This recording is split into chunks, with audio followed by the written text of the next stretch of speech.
Hey guys, my name is Lexi. I work here at Double Diamond Hill Ranch. I've been working here for about 4 years now, and I've helped over 300 students meet their riding goals while they were here with us. And today, hopefully, we're gonna work on some bending with Reina here. She's acting kind of like a nut job, so I have a feeling we might be doing something different today, which is just fine. We'll work on whatever she needs to work on. So don't bite me, that was rude. So Reina has been really stiff, like that right there, and she's been really dull to our bit. And so I'm a pretty firm believer, you'll have people who say differently, but I'm a pretty firm believer in working them in the bit that you have, on the bit that you normally work with, and do some training with them before you switch to a different bit, whether it be harsher or softer or whatever it is. Reina and I have worked together for a long time. I know her pretty well, and I know she can be very light and responsive to this bit. And obviously today she's just not having it. So to start, funny enough, if I were to work on her bend, it'd be the same stuff as though we were working on getting her soft in her bridle. So they kind of play hand in hand together. So right now I'm just working on flexing, and she's being kind of a stink. Every time I let her go, she just wants to take off and start walking. So I just keep bending her around and waiting for her to stop. Like that right there was really nice of her until she took a step. I'm gonna take it one step further, and I'm actually gonna ask her to yield around for a while. Yielding takes a lot of work on the horse's end, and so it's a nice way to be slow and controlled for me, because I don't want her being a goober and running around being crazy, but still make them move and still make them work. So right there, she thought about taking a step, she thought about not, and then she ended up taking it. So now I'm gonna ask her to work a little bit right here. And just by making her work, I'm telling her that she's gotta pay attention to me. She's really curious about what's going on out there. You can't see it on the camera, but we have a garage door that we keep open right there. There's lots of stuff that goes on over there. People who are coming in for lessons come in through there. People like our volunteers come in through there. There's a walking trail right there, so there's dogs, there's people, bikes, scooters, lots of stuff out there. And so she's very distracted by what's out there. So if you'll notice, when she decides to stop, she usually decides to stop looking at the trail, because that's where she wants to be. Horses also tend to get pretty gate sour, meaning they like to go stand by the gate because they know that's where they get a release, and that's where they get to go to get their saddle taken off and all that. So, come on. What I'll actually do is make her work pretty hard over here by the gate, and then when she walks away from it, I'll just leave her be. I might have to turn the camera around so you guys can see that, but I'll just let her be. As soon as she turns to that gate, which she's gonna do right here, I'm just gonna come over here and I'm gonna work her a little bit. So we do lots of rollbacks.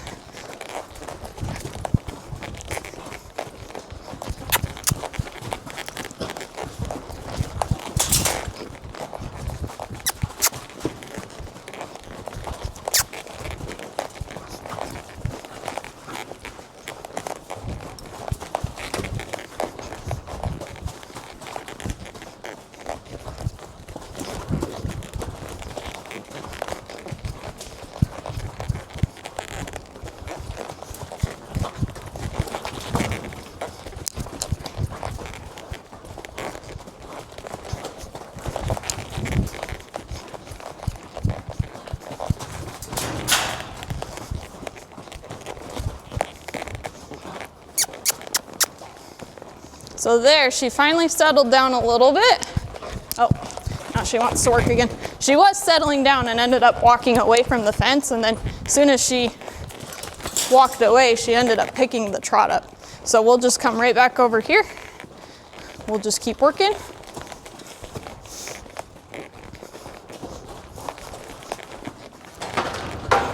She's kind of hitting my foot into that fence, and so I'm just turning her nose into the fence every time she does it.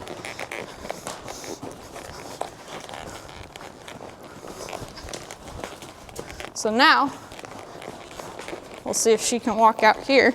She's pretty prancy, but she's right there, she's willing to walk, so I'm just gonna kind of leave her be. And then we'll come back over here. She's looking at that gate again, so I'm just gonna see if I can one rein stop her out here. She's kind of fighting against that bridle. And then she stopped looking at the gate, so I'm actually not gonna release her there. I'm gonna wait until she stops facing away from the gate. Like right there, I started to let her go and then she walked off on me. So right there, she stopped, so now I'm gonna release. She walked off, so we'll just go right back into that one rein stop. I don't know if you guys can see it, but I'm bringing my hand out away first. If she doesn't give into that, then I kind of pull up towards my hip to get that stop that I want. And again, she's looking at that gate, so I'm gonna make her face away from the gate before she gets her release. So I'm just asking her to yield her hindquarters, and then I'm releasing when she looks away from the gate.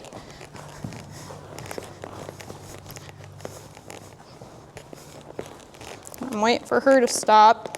She looked at that gate again, so I'm gonna spin her around a bit. And right there, I'm not releasing quite yet because she's pushing up on that bit, so I'm actually gonna kind of pop her just a little bit, not hard. She's not wanting to really give in. She did right there. I'm not gonna let her jerk her nose back around. I always have to leave this extra hand off because I have a tendency to choke up on my rein over here, so I always have to drop mine to remember. So that's a little bit better. Oh, she thought about giving in to me right there, and then she pulled her nose right back. So I'm gonna hold right here and just wait because she's thinking about it. So I'm gonna let her think a little bit more, a little bit longer. Right there, she held it for me. That was really good of her. She kind of jerked it back around, so we're gonna go right back into it. I don't like it when they jerk their nose around, especially right now where she's wanting to go back to that gate. It drives me nuts when they do that, because then, like, if they pull too hard, you're gonna get leather burn on your hands and stuff, and it just hurts.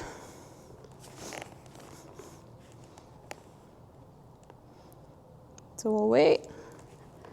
She kind of gave in, but then she didn't.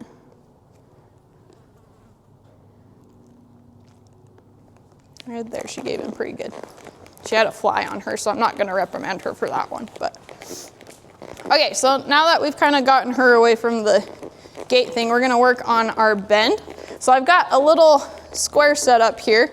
I'm gonna work on my flexing and make sure she's nice and soft through the flexing. Ooh, that was kind of rude, back up. So I'm gonna make sure she's nice and soft through my flexing while I'm in the saddle. I'm not gonna let her just walk forward, I'm gonna make her back up. Again, backing up makes them work. And when we stop, I don't want my horses to think we're just gonna go forward all the time. I want them listening to my cue and my command on what I want. Because we might be going sideways, we might yield our hindquarters, we might move our shoulder, roll back, whatever it may be. I don't want them thinking to just go forward all the time. It drives me nuts. So I'm gonna slide down on my rein and I'm kind of pulling out. And then I'm gonna pull up towards my hip and make her flex like we were earlier. The difference is I'm not one rein stopping her this time. Well, now I will, because she walked forward. But I'm just asking her to flex now and then hold that flexion. I know she's plenty capable of it, but it's been a while since we've done it, and so she's kind of being a goof. Which is why we're doing this today, is because she's been kind of naughty with our students, especially our 4-H students. Like, she's just been pulling lately. Nope, you might have to go back over to that gate and work a little bit. No.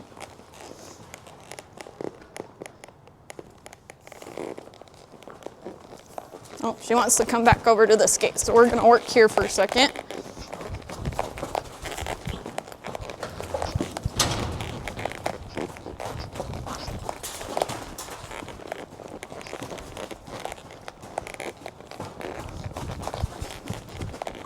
Right there.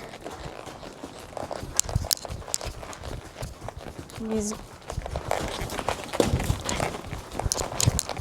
Don't do that. That was a overreaction. So I asked her to move off of my spur, and she jumped out of the way of my spur, freaked out a little bit, because I hadn't really engaged my spurs yet today. I've mostly been using my calf, but she wasn't listening to my calf right there. So I bumped her with my spur and she overreacted. So now, I'm gonna see if I can make her stay back here a little bit more.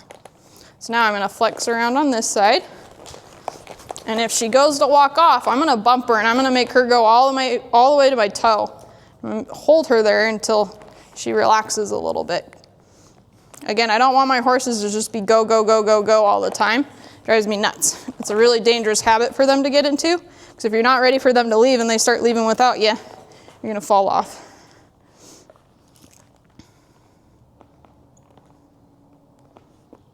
She's holding it, but it's because she's looking at that gate, so I'm actually gonna flex her to the other side now, because that will tell me if she was actually holding it or just paying attention to the gate.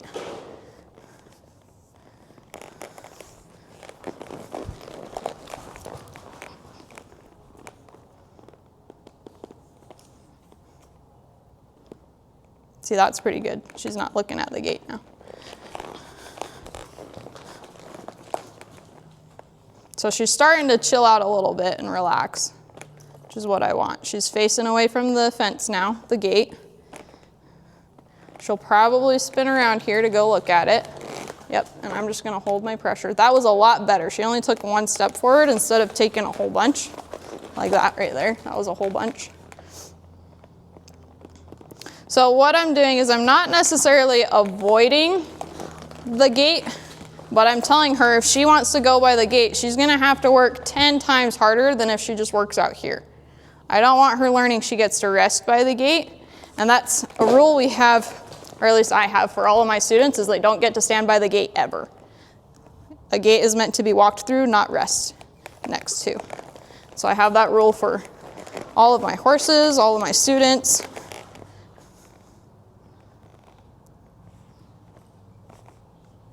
She's thinking. There. So let me turn the camera around and I'll show you guys what I do when she's over here.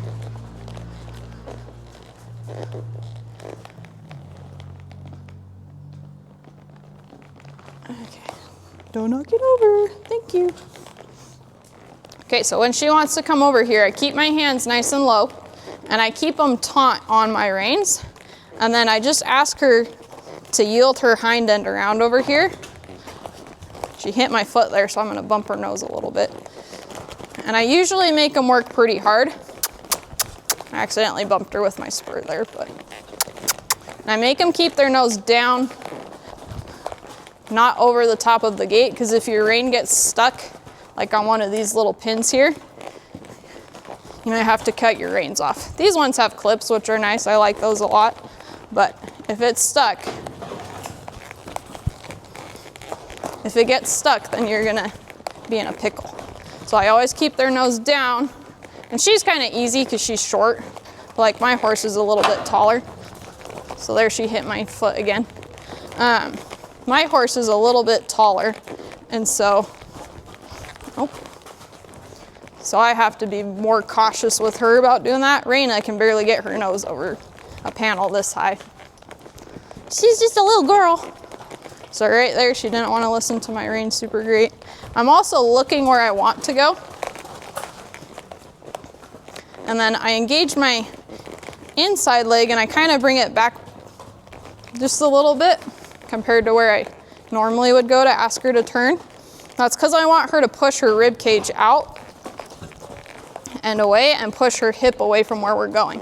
Again, making them yield their hindquarters makes it so that they have to work a lot harder than just walking forward. Good girl. So now she's walking away. She kind of picked up her pace a little bit, but it wasn't too bad. So now I'm gonna see if I can get her to kind of bend around these cones a little bit. And as soon as I feel her yielding around just a little, that's when I'm gonna release. And I'm gonna do each cone individually.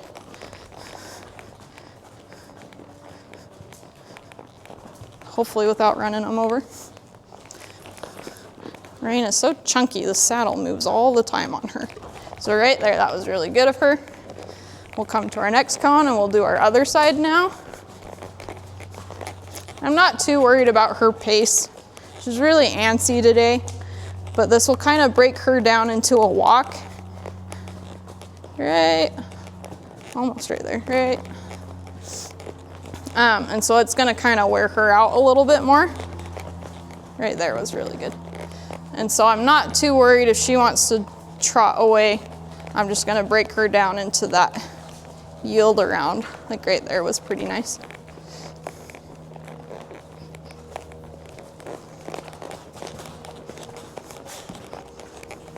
So we've done previous videos on it, but this flexing is really good if ever you get in a pickle, because it controls where your horse goes. I can feel her wanting to dodge off over to the right hand side, but she can't because she's got her nose bent all the way to my toe.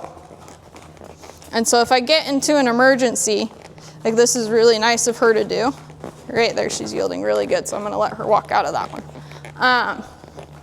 So if you get into an emergency, like it's good to teach your horse how to bend and give to it. Right there was a really good bend of her. It's really good to teach them to bend so that you have control over their full body, even if they're not stopping because they're, you know, freaked out about something, like Reina. She's kind of wigged out right now. So I can tell that her right side is a little more soft and a little more supple. Right there was good. Than her left. And so that tells me that we just need to work more on her left-hand side. I'm trying to stick to the cones as best as I can. It tells me that she is better on her right-hand side.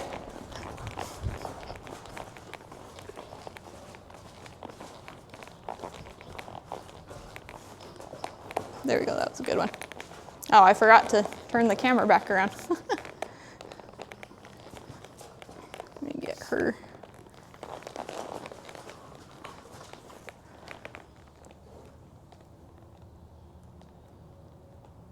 There we go. So she's not as good yielding to her left as she is her right. So that just tells me we need to spend a little bit more time on her left-hand side. So I'm just squeezing nice and gentle through my calf, and I'm kind of letting her come to the conclusion. I'm not adding a ton of pressure. If she's like really fighting me on that bridle, I'll add a little more pressure, but she kind of thought about it right there. I want her to come to the conclusion of what I'm asking on her own. Like right here, she's kind of fighting me a little, so I'm gonna engage my spur just a hair.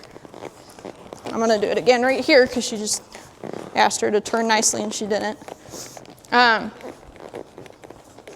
So we want to try to keep things as even as possible, keeping in mind that they're always going to have one side that they're a little better at and a little worse at. Just like how people are left-handed and right-handed, same goes for horses. So I'm doing my best to stay around my cones, but I'm not using it as a hard and fast rule. Right there was really nice of her. Just because, again, I want her focusing more on the skill and the idea of what we're doing, rather than a cone and having to do it in the right spot. Don't do that. And having to do it in the right spot, because that's just going to take way too many things. Once she gets good at this, then I'll add in doing it around the cones and making sure she's not running them over or anything like that. I went a little right around that one. So right here, she's trotting, trotting, trotting. I'm just gonna slowly break her down into that walk by sliding my hand down. Just like that. She's kind of fighting against my bit, so I'm gonna squeeze with my spur just a little. She's spinning around, so I'm gonna use my spur a little more.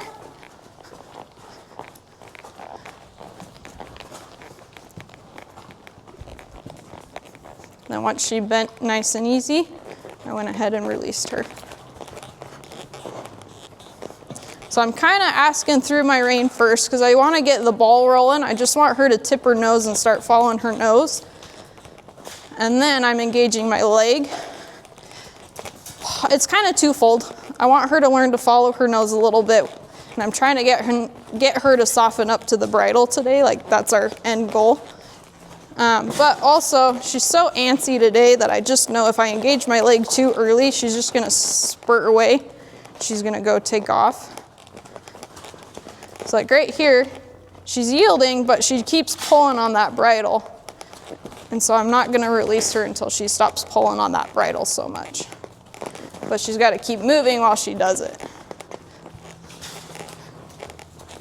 And I'm gonna give her a little more of her head because I have a feeling I'm pulling too tight.